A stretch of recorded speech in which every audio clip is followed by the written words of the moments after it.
Bem-vindos ao nosso vídeo sobre cultura brasileira e identidade nacional, uma análise do renomado autor Renato Ortiz.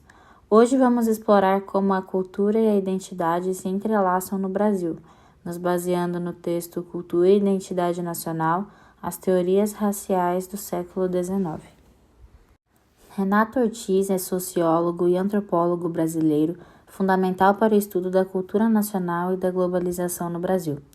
Sua obra Cultura Brasileira e Identidade Nacional explora o que significa ser brasileiro em um mundo marcado pela intensa troca cultural. Ortiz argumenta que a identidade nacional não é algo fixo ou estático, mas um processo em constante construção, onde elementos tradicionais e globais se mesclam. No texto, ele analisa como aspectos como o sincretismo religioso, a mídia e a modernidade criam uma mestiçagem cultural única no Brasil. Com isso, Ortiz questiona se existe uma identidade nacional homogênea e destaca as pressões de uma cultura globalizada que influenciam práticas e símbolos locais. Essa análise nos leva a refletir sobre como o Brasil absorve essas influências externas sem perder o que há de autêntico na cultura nacional. Com essa visão, Renato Ortiz nos ajuda a entender melhor as complexas dinâmicas culturais que formam nossa identidade, lançando luz sobre os desafios e as riquezas dessa construção coletiva e híbrida. Ortiz destaca como intelectuais brasileiros, como Silvio Romero e Nina Rodrigues, foram influenciados pelas teorias raciais europeias de autores como Gobineau e Agassiz. Essas teorias, que pregavam a superioridade da raça branca, criaram um impasse para a definição da identidade nacional em um país miscigenado como o Brasil. Inicialmente, Silvio Romero adotou uma postura pessimista em relação ao futuro do Brasil devido à miscigenação, mas posteriormente passou a defender a ideia de uma aclimatação da raça branca aos trópicos, o que possibilitaria a formação de uma nova raça. Nina Rodrigues, por sua vez, manteve uma visão mais crítica da miscigenação, acreditando que ela levaria à degeneração do povo brasileiro. Destaca-se, então, que a história brasileira é aprendida em termos deterministas. A identidade nacional brasileira é profundamente mudada pela diversidade cultural. Ortiz destaca que essa diversidade resulta da convivência de grupos indígenas, africanos e europeus. Vamos entender como essa mistura enriquece nossa cultura. Vocês já pararam para pensar o que significa a nossa identidade cultural? Será que temos uma identidade única ou somos uma mistura de várias influências? Para ajudar a responder essa pergunta, vamos trazer uma que o autor apresenta no texto. Ele fala sobre como nossa identidade é uma espécie de mestiçagem cultural, onde várias influências se misturam e se transformam. Isso quer dizer que nossa cultura não é feita só de tradições antigas, mas também de coisas que vêm de fora e se misturam. A diversidade cultural brasileira é uma fusão de heranças indígenas, africanas e europeias, que convivem lado a lado. Ortiz vê essa mistura como uma essência de nossa identidade. O que mais representa a nossa cultura? O samba, a feijoada, a capoeira. E o que elas dizem sobre o Brasil?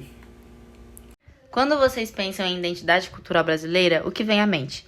Reflitam sobre o sincretismo religioso, por exemplo. Desde a colonização, nossa espiritualidade foi se formando com práticas indígenas, europeias e africanas. Mesmo quando religiões africanas foram proibidas, os praticantes usaram a criatividade para adaptá-las, associando figuras do candomblé e da umbanda aos santos católicos. Um bom exemplo é Iemanjá, muitas vezes sincretizada como Nossa Senhora da Conceição. Ortiz explica que esse sincretismo é uma forma de preservar as tradições e, ao mesmo tempo, inovar, construindo uma identidade religiosa única, onde elementos de diferentes origens coexistem. Essa mescla não para nas religiões afro-brasileiras e católicas, mas se expande para incluir o espiritismo e práticas indígenas. Com isso, nossa espiritualidade se torna algo diverso, rico e dinâmico, refletindo a essência da identidade brasileira, uma construção coletiva onde as diferenças se somam. E o que isso nos ensina sobre a diversidade cultural? Em primeiro lugar, que nossa identidade é uma construção coletiva, moldada por séculos de trocas e adaptações. Ortiz argumenta que essa diversidade nos dá uma identidade nacional que é rica em contrastes e em hibridizações. um tipo de mosaico cultural. O sincretismo religioso mostra como somos capazes de transformar a diversidade em resistência, de buscar na espiritualidade uma forma de preservar nossas raízes e, ao mesmo tempo, inovar e acolher o que vem de fora. Desta forma, o sincretismo não apenas enriquece a nossa cultura, mas também ajuda a construir uma noção de brasilidade. Essa análise sobre o sincretismo religioso feita por Renato Ortiz nos ajuda a ver a diversidade não como fragmento, mas como uma unidade que é construída a partir das diferenças.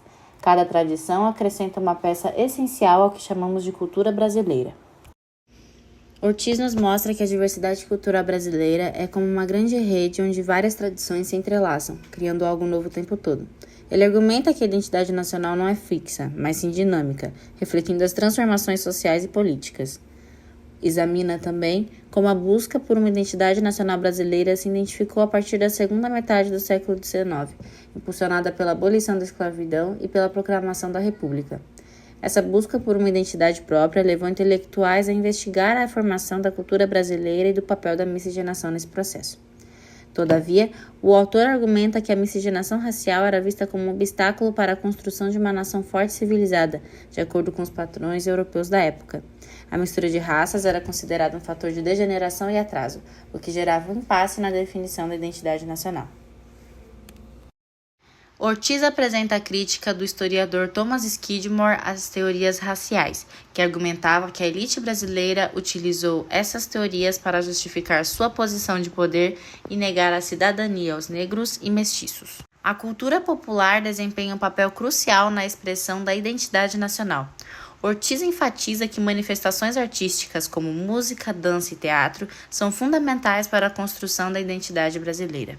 Ortiz reconhece a contribuição de Gilberto Freire para a valorização da miscigenação no Brasil, especialmente em Casa Grande Senzala, de 1933. Freire desafiou visões negativas da época, retratando a miscigenação como um fator positivo na formação da cultura brasileira. No entanto, Ortiz critica essa visão romantizada de Freire, argumentando que ela minimiza os conflitos e as desigualdades raciais, além de mascarar a violência histórica do processo colonial. Ortiz também contextualiza a obra de Freire na década de 1930, marcada pela busca de uma identidade nacional durante o governo Vargas. Isso ressalta que, embora Freire tenha construído preconceitos, sua narrativa contribuiu para a ideia de uma falsa harmonia racial, ignorando desigualdades estruturais. Além disso, Ortiz dirige críticas ao Instituto Superior de Estudos Brasileiros, o ISEB, fundado em 1955. Ele aponta que o ISEB perpetuava uma visão eurocêntrica e elitista, incapaz de romper com o pensamento colonial. Segundo Ortiz, essa perspectiva limitava a análise das complexas formações sociais e culturais do Brasil. Ele também critica o distanciamento do ISEB em relação à cultura popular e suas limitações em criar interpretações autênticas da realidade brasileira. Ortiz conclui que é essencial superar essas abordagens e construir um pensamento crítico e original, que interprete a identidade nacional a partir das próprias particularidades do Brasil. Hoje, a nossa cultura é influenciada também pela globalização. Isso quer dizer que filmes, músicas e até costumes de outros países chegam ao Brasil e, em alguns casos, acabam se integrando ao que já temos. Para Ortiz, isso não apaga a nossa identidade, mas cria uma diversidade ainda maior. A identidade nacional é como uma concha de retalhos que está sempre ganhando novos pedaços. Para refletir sobre isso, deixamos uma pergunta. Vocês acham que a globalização é positiva para a nossa cultura ou que pode ser uma ameaça? Para Ortiz, a globalização representa um processo de interconexão entre diferentes culturas, gerando um espaço onde o local e o global coexistem, influenciando-se mutuamente. Ele considera que a globalização não necessariamente apaga as identidades culturais e que, pelo contrário, ela provoca adaptações e novas construções culturais. Ele argumenta também que, ao invés de eliminar as tradições locais, a globalização cria novas formas de expressão, que incluem elementos de diferentes origens. Por isso, ele vê a globalização como um espaço de tensão e negociação entre culturas, onde há tanto o risco de uniformização quanto a oportunidade de se reforçar as identidades nacionais através da interação e da hibridização. Assim, ele responderia que a globalização transforma as culturas ao entregar práticas globais e ao permitir que os povos adaptem, ressignifiquem e recriem suas identidades em resposta a influências externas. Ortiz destaca como intelectuais brasileiros como Silvio Romero e Nina Rodrigues foram influenciados pelas teorias raciais europeias de autores como Gobineau e Agassiz.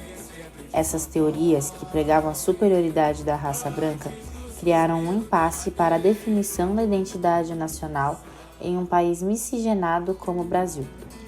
Inicialmente, Silvio Romero adotou uma postura pessimista em relação ao futuro do Brasil devido à miscigenação, mas posteriormente passou a defender a ideia de uma aclimatação da raça branca aos trópicos, o que possibilitaria a formação de uma nova raça. Nina Rodrigues, por sua vez, manteve uma visão mais crítica da miscigenação, acreditando que ela levaria à degeneração do povo brasileiro. Destaca-se, então, que a história brasileira é aprendida em termos deterministas. Nosso exercício de comparação é uma articulação artística e acadêmica, relacionando algumas músicas comuns ao popular brasileiro em ligação à pedagogia do oprimido e todo o contexto previamente analisado de Ortiz. Pensando nas ideias trazidas pelo texto, é possível traçar algumas relações com a música O Brasil é Isso Aí, de 2019, de Arlindo Cruz e Roge. Mais especificamente com o capítulo da raça à cultura, a mestiçagem e o nacional, visto que ambos exploram o conceito de brasilidade, identidade e mestiçagem.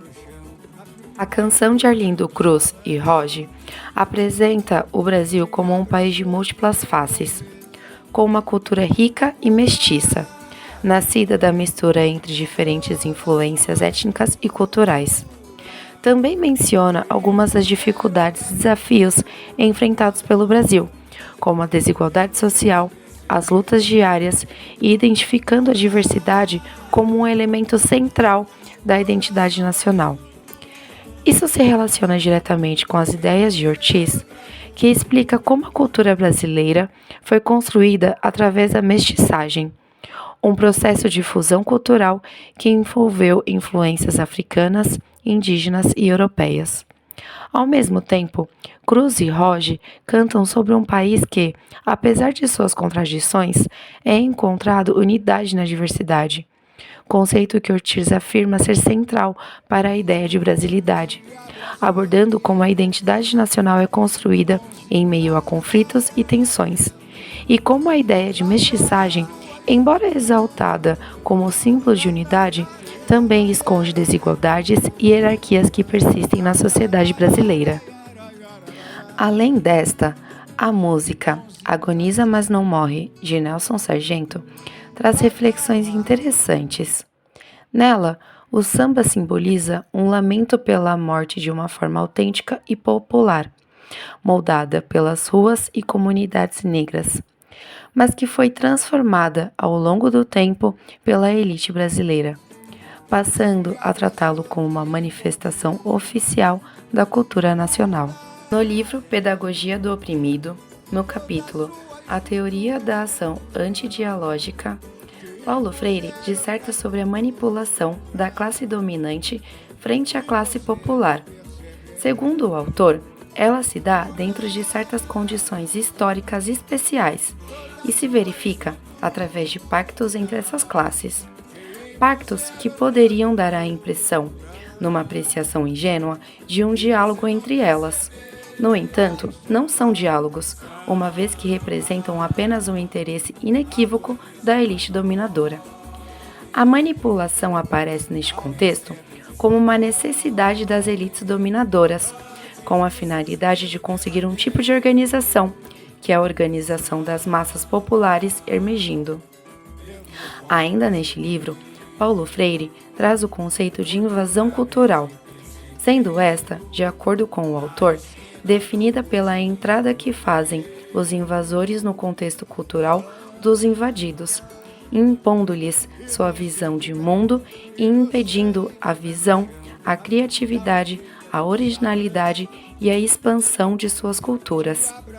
Seu propósito é a alienação, a dominação econômica e cultural, a desvalorização de padrões de vida da massa popular e a intenção de moldar os invadidos a novos padrões, novos modos de vida, demonstrando que os antigos valores eram intrinsecamente inferiores. Essa invasão pode ser realizada por uma sociedade matriz numa sociedade dependente, ou até na dominação de uma classe sobre a outra numa mesma sociedade. Como manifestação de conquista, a invasão cultural conduz à inautenticidade do ser dos invadidos. Percebe-se aqui uma relação entre essa manipulação e invasão cultural citadas com a ideia presente no texto de Ortiz.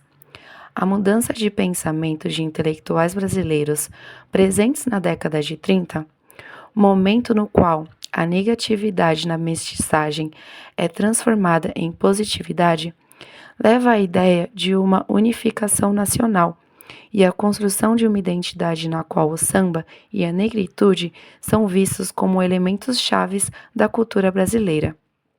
Entretanto, ao pensar sob a ótica de Paulo Freire, é possível pensar nesta unificação como um meio de manipulação da classe dominante, uma vez que se apropriam da cultura popular a fim de atenderem seus interesses próprios.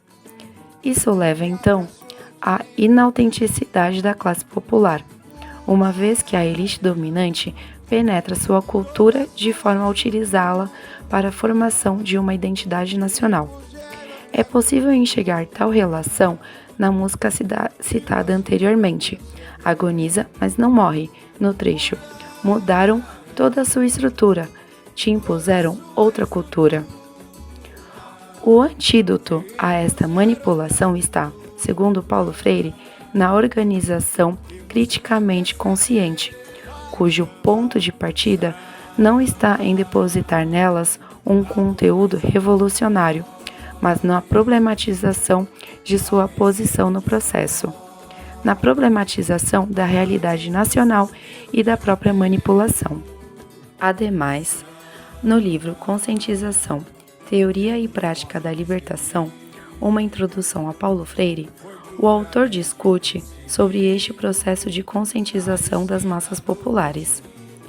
Ele afirma ser uma tendência natural da consciência oprimida imitar os modelos culturais dos dominadores. No entanto, essa imitação é aparente ao se aprofundarem nessa aparente imitação. Percebe-se que ela é resultado da interiorização dos modelos dominadores, sobretudo dos mitos de superioridade das classes dominantes, que fazem com que os dominados se sintam inferiores. Neste contexto, o autor reflete sobre o papel da educação no processo de conscientização dos dominados. Ele chama a atenção para que as escolas e universidades não sejam estruturadas na ótica das estruturas dominadoras, pois, se o forem, serão lugares de formação de novos invasores. Além disso, os educadores devem adquirir uma capacidade de conhecimento crítico muito além da simples opinião, ao desvelar suas relações com o mundo histórico-cultural, no qual e com o qual existem. Na medida em que a desvelam, se aprofunda a consciência nascente dos estudantes, conduzindo assim à conscientização. Aqui, a conscientização é mais que uma simples tomada de consciência. Supõe, por sua vez, o superar a falsa consciência e uma melhor inserção crítica da pessoa conscientizada em uma realidade desmistificada. Desta forma, pode-se pensar no ato de conscientização trabalhado por Paulo Freire como ferramenta essencial para o entendimento a respeito da formação da identidade nacional brasileira, servindo ela como meio de revelar as diferenças de classes subsumidas a uma totalidade que as transcende, como comenta Ortiz em seu texto, ou seja, conscientizar-se a respeito do processo histórico ocorrido no Brasil a partir dos conceitos de invasão cultural e manipulação de Paulo Freire. Possibilita a compreensão acerca da apropriação das culturas populares e seu apagamento diante da necessidade da elite dominante de formar uma identidade nacional do Brasil.